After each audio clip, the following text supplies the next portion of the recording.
So I'm gonna show you something. We kind of just made it up. That's how we've done all of our recipes.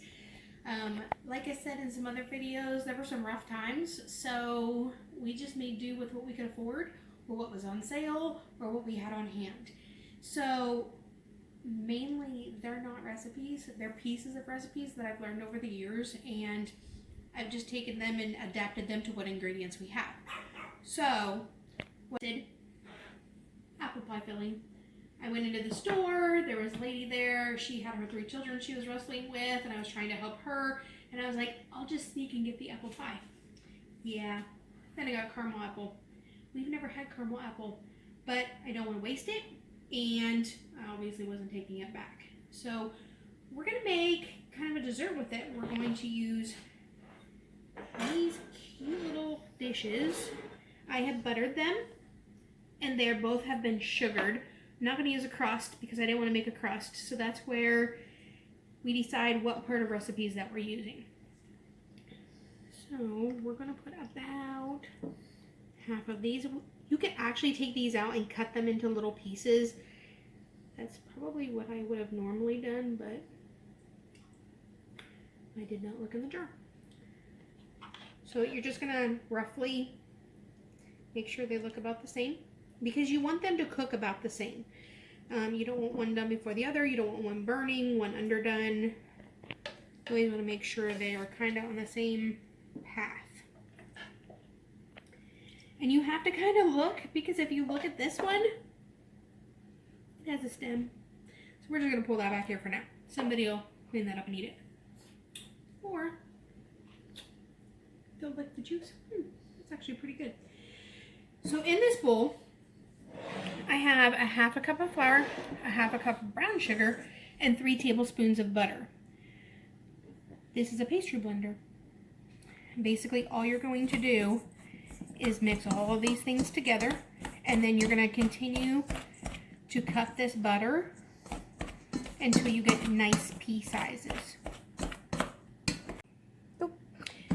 Alright, looks like we have lots of pebbles. You're going to be really careful. You're going to scrape this a few times, then you get to lick your fingers afterwards. So you want to get most of the butter, okay? And then, as she pointed out, one of these has more apples. I'm not a huge fan of apples, so that one with more apples is going to be hers. But you want to just, again, split this in half. This is going to be more crumble than most recipes have, because this was actually for a pie. I found a recipe and I changed it a little bit. And like I said, a lot of our stuff does not go with the recipe. They are bits and pieces of other recipes. You're going to get the apples covered as much as you can. Sorry, I can't even talk.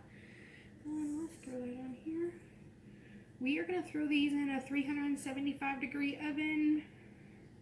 I'll let you know how long, because I don't remember, and we're going to play with it and see what happens.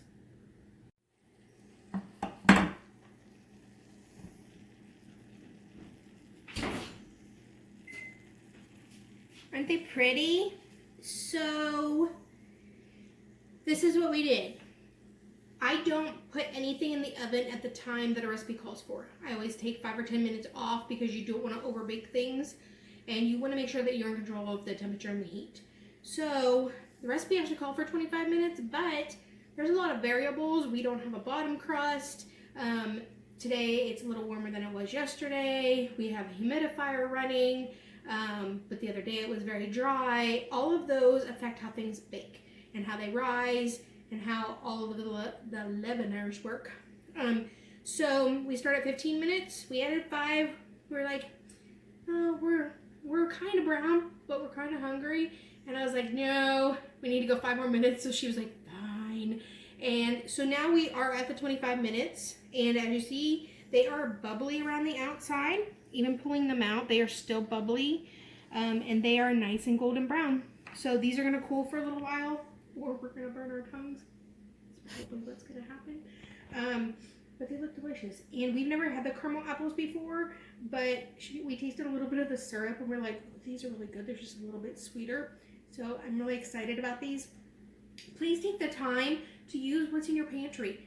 Take recipes, tear them apart, put them together, and create something. They're always delicious, and you always learn something. If they're not delicious, sometimes they're not. And we learn from it, and we change it next time. So we're gonna have fun. Have a good night.